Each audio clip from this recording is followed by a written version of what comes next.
Vous savez que je suis en train de réfléchir sur les dialectiques de la Lune et de Saturne. Et j'en suis arrivé à la conclusion, provisoire, que il y avait une humanité lunaire au départ, qui tournait sur un cycle lunaire, donc d'un mois, un mois par rapport à un mois, 4 semaines, etc. Et puis est intervenue une technologie beaucoup plus sophistiquée, saturnienne, 360 fois plus puissante que la technologie lunaire, et qui venait d'ailleurs. J'ai vu aujourd'hui un film Prometheus de Ridley Scott qui parle justement de connaître les origines du créateur, de quelle planète, de quelle galaxie il venait. Et donc, on peut parler d'un matriarcat lunaire auquel a succédé un patriarcat saturnien.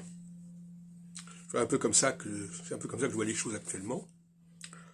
Et évidemment, ça a créé une détestation de la part des lunaires par rapport aux saturniens, qui étaient en fin de compte les juifs, et les lunaires étant essentiellement les femmes, car par définition.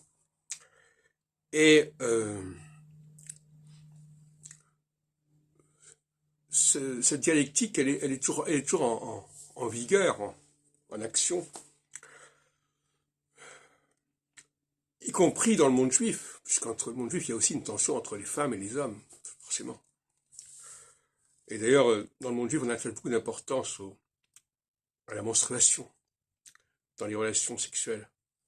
En plus, ça fait partie vraiment des schémas religieux basiques. Et donc, la puissance saturnienne, la puissance de détection, la puissance d'investigation est considérablement plus importante que celle de la Lune. Et ça explique pourquoi la notion de preuve n'est pas la même dans les deux cas. La preuve lunaire est une preuve fragile, qui est souvent fondée sur des impressions, sur des coïncidences, sur des contrefaçons, que le saturnien se plaît à déconstruire, des syncrétismes, etc. Et donc, il y a une puissance de frappe saturnienne qui surclasse complètement la puissance de frappe lunaire.